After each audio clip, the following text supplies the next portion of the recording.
hello ನಮಸ್ತೆ ನಮಸ್ಕಾರ ಎಲ್ಲರೂ ಹೇಗಿದ್ದೀರಿ ಸೂಪರ್ ಆಗಿದ್ದೀರಿ ಅಂತ ಭಾವಿಸ್ತೀನಿ ಇನ್ನು ನಾನಂತೂ ಸಕ್ಕತ್ತಾಗಿದ್ದೀನಿ 2022ರಲ್ಲಿ ಸೋಲೋ ಚಾರ್ಧಾಮ್ ಯಾತ್ರೆಯನ್ನ ಸಂಪೂರ್ಣಗೊಳಿಸಿದಂತಹ ನನಗೆ 2023 ಮುಗಿಯೋದ್ರ ಒಳಗಡೆ ನಮ್ಮ ಭಾರತದಲ್ಲಿರುವಂತ 12 ಜ್ಯೋತಿರ್ಲಿಂಗದ ದರ್ಶನವನ್ನ ಮಾಡಬೇಕು ಅಂತ ಅನ್ಕೊಂಡೆ ಇನ್ನು ಈ 12 ಜ್ಯೋತಿರ್ಲಿಂಗವನ್ನ ದರ್ಶನ ಮಾಡುವುದರ ಜೊತೆಗೆ ನಮ್ಮ ಮಹಾಭಾರತ ಪುರಾಣಗಳಲ್ಲಿ ಕಂಡಂತಹ ದೇವಸ್ಥಾನಗಳ ದರ್ಶನವನ್ನ ಮಾಡುವಂತಹ ಸೌಭಾಗ್ಯವು ನಂದಾಯಿತು ಇನ್ನು ನನ್ನ ಯೂಟ್ಯೂಬ್ ಚಾನೆಲ್ನಲ್ಲಿ ಈ ವರ್ಷದ ಮೊದಲನೇ ವಿಡಿಯೋ ನಾನು ನಿಮಗೆ ತೋರಿಸ್ತಾ ಇರುವಂತದ್ದು ರಘುವೀರ ರಘುಪತಿ ಅಂತ ಹಲವಾರು ಹೆಸರುಗಳಿಂದ ಕರೆಯಲ್ಪಡುವ ಹಾಗೆ ಆ ತಂದೆ ವಿಷ್ಣುವಿನ 7ನೇ ಅವತಾರವಾಗಿರುವಂತ ಅಷ್ಟೇ ಅಲ್ಲ 7000 ವರ್ಷಗಳ ಹಿಂದಿನ ಪುರಾತನವನ್ನ ಮಹತ್ವವನ್ನ ಹೊಂದಿರುವಂತ ತಂದೆ ಶ್ರೀರಾಮನ ಜನ್ಮ ಭೂಮಿಯಾಗಿರುವಂತ ಅಯೋಧ್ಯೆಯನ್ನ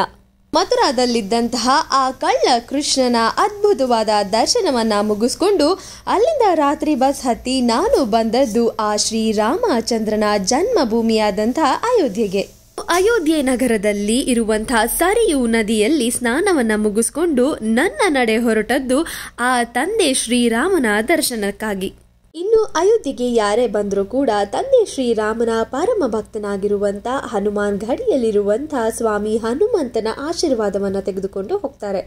ಇನ್ನು ಈ ದೇವಸ್ಥಾನದಲ್ಲಿ 76 ಮೆಟ್ಲುಗಳನ್ನು ಹತ್ಕೊಂಡು ಗರ್ಭಗುಡಿಗೆ ಹೋಗ್ತೀರಿ ಗರ್ಭಗುಡಿಯಲ್ಲಿ ನಿಮಗೆ ತಾಯಿ ಅಂಜನಿ ದೇವಿಯ ಮಡಿಲಿನಲ್ಲಿ ಕೂತಿರುವಂತ